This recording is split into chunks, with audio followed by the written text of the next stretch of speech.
জয় অসম বন্ধুসকল আপোনালোকে জানেনে ভাৰত আৰু পাকিস্তানৰ যুদ্ধৰ সময়ত ভাৰতে কি মিছাইল ব্যৱহাৰ কৰি পাকিস্তানৰ যি 9টা সন্ত্ৰাসবাদী স্থান আছিল সেইখিনি ধ্বংস কৰিছিলে বা আপুনি জানেনে ভাৰতে কেনেকুৱা ধৰণৰ মিছাইল ব্যৱহাৰ কৰি যিকোনো যুদ্ধৰ সময়ত নিজকে ৰক্ষা কৰিব পাৰিব আৰু শত্ৰুক নিস্তুনাবুদ কৰিব পাৰিব হয় বন্ধুসকল আজি এই ভিডিঅ'টোত মই আপোনালোকক কম যে ভাৰতৰ ওচৰত কি মিছাইল আছে বৰ্তমান সময়ত ভাৰতৰ ওচৰত বহুত অত্যাধুনিক মিছাইল আছে এই মিছাইলসমূহে ভাৰতৰ যিটো নিৰাপত্তা ব্যৱস্থা আছে সেইটো বহুত শক্তিশালী কৰি তুলিছে আৰু এই মিছাইলৰ দ্বাৰা ভাৰতে বিশ্বক দেখাব পাৰিছে যে ভাৰত সামৰিক ক্ষেত্ৰত কিমান শক্তিশালী ভাৰতৰ এই মিছাইলসমূহ কেইবাটাও ভাগত ভাগ কৰিব পৰা যায় যেনেকৈ air to air missile surface to air missile surface to surface missile ballistic missile cruise missile anti tank missile এই মিছাইলসমূহ ইমানেই শক্তিশালী যে শত্ৰু যিকোনো বস্তুক ধ্বংস কৰিব পাৰে শত্ৰুক যিকোনো মুহূৰ্তত নিস্তুনাবুদ কৰিব পাৰে আহক এতিয়া আমি জানো ভাৰতৰ ওচৰত কি মিছাইল আছে যিবিলাকে শত্ৰুক যিকোনো মুহূৰ্তত পৰাস্ত কৰি ধ্বংস কৰিব পাৰে মই প্ৰথমতেই কৈছিলোঁ যে ভাৰতৰ মিছাইলসমূহক বিভিন্ন ভাগত ভাগ কৰিব পাৰি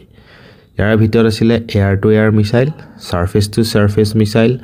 surface to air missile ballistic missile cruise missile আৰু এন্টি টেংক মিছাইল এই এয়াৰ টু এয়াৰ মিছাইলসমূহ যুঁজাৰু বিমানসমূহত ব্যৱহাৰ কৰা হয় যাতে শত্ৰুৰ যিকোনো যুঁজাৰু বিমান বা মিছাইল আকাশতে ধ্বংস কৰিব পৰা যায় আমাৰ ভাৰতৰ ওচৰত বহুতো এয়াৰ টু এয়াৰ মিছাইল আছে তাৰ ভিতৰত আছে অস্ত্ৰ নোভেটৰ KS-172 আৰু MI-CA মিছাইল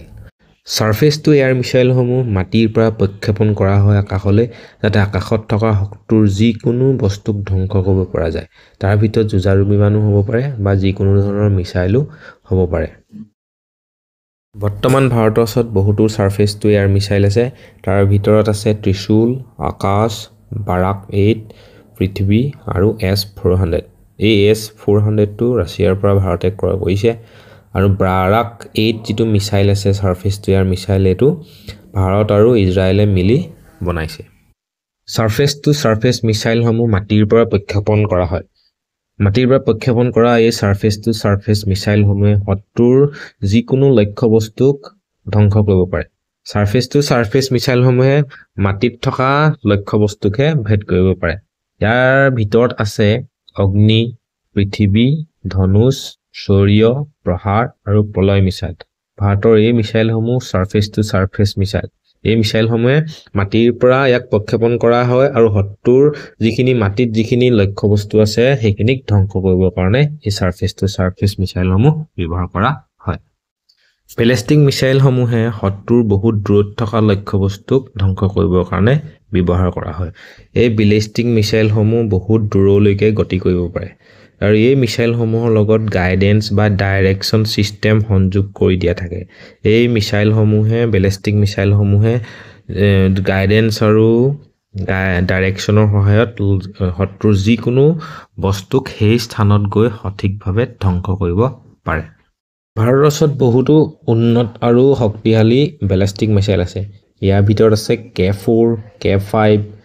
সাগৰিকা বা K15 পৃথিৱী আৰু অগ্নি ইয়াৰ ভিতৰত অগ্নিটো হৈছে আটাইতকৈ শক্তিশালী ইয়াৰ কেইবাটাও ভাৰ্জন আছে 1 ৰ পৰা 5 লৈকে ক্ৰুজ মিছাইলসমূহ কম উচ্চতাত উৰি বহুত দূৰলৈকে যাব পাৰে আৰু শত্ৰুৰ সঠিক স্থানত আঘাত কৰিব পাৰে এই ক্ৰুজ মিছাইলসমূহে পানী আৰু মাটিত থকা যিকোনো বস্তুক ধ্বংস কৰিব পাৰে এই ক্ৰুজ মিছাইলসমূহে এটা বিশেষ গুণ এইটোৱে যে এই ক্ৰুজ মিছাইলসমূহত এনেকুৱা এটা সিস্টেম সংযোগ কৰি থোৱা থাকে য'ত যদি শত্ৰুৰ বস্তু লৰচৰ হৈ বেলেগ এঠাইলৈ যায় তেন্তে এই ক্ৰুজ মিছাইলসমূহে সেই লক্ষ্য বস্তুটোক পিছা কৰি পিনি যি য'তেই নাথাকক তাতেই ধ্বংস কৰিব পাৰে ভাৰতৰ ওচৰত আছে ব্ৰহ্মোছ আৰু নিৰ্ভয়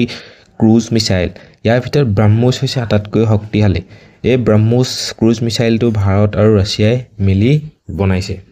এন্টি টেংক মিছাইলসমূহ শত্ৰুৰ যিখিনি টেংক আছে সেই টেংকখিনি ধ্বংস কৰিবৰ কাৰণে ব্যৱহাৰ কৰা হয় ভাৰতৰ ওচৰতো বহুতো এন্টি টেংক মিছাইল আছে ইয়াৰ ভিতৰত আছে নাগ অমোঘা আৰু হেলিনা এই এন্টি টেংক মিছাইলসমূহে শত্ৰুৰ যিখিনি টেংক আছে সেই টেংকখিনিক ধ্বংস কৰিবৰ কাৰণে ব্যৱহাৰ কৰা হয় এয়াৰ টু সাৰফেস মিছাইলসমূহ আকাশৰ পৰা প্ৰক্ষেপণ কৰা হয় যাতে মাটিত থকা লক্ষ্য বস্তুসমূহ ধ্বংস কৰিব পৰা যায় এই এয়াৰ টু ছাৰ্ফেচ মিছাইলসমূহৰ ভিতৰত আছে ব্ৰহ্মোছ, নিৰ্ভয়, ৰুদ্ৰম। শত্ৰুৰ লক্ষ্যবস্তুসমূহ ধ্বংস কৰিবৰ বাবে এই মিছাইলসমূহ যুঁজাৰু বিমানসমূহত ব্যৱহাৰ কৰা হয়।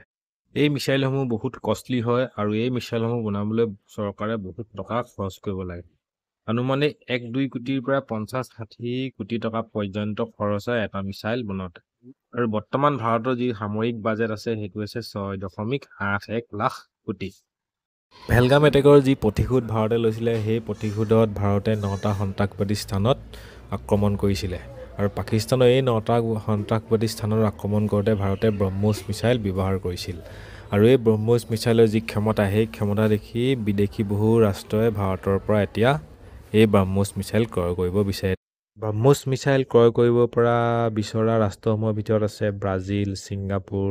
Brunei, Thailand, UAE, Saudi Arabia আদি বহুতো দেশ। আৰু এই ব্ৰহ্মোছ মিছাইল বিক্ৰী কৰিবৰ বাবে ভাৰতে ৰাছিয়াৰ পাৰ্মিশ্যন ল'ব লাগিব, যিহেতুকে ব্ৰহ্মোছ মিছাইল ৰাছিয়া আৰু ভাৰতে মিলি বনাইছে। গতিকে আজিলৈ এই ভিডিঅ'টো ইমানেই বন্ধুসকল। আকৌ পুনৰ এটি ভিডিঅ' লগ পাম। জয় অসম। ধন্যবাদ।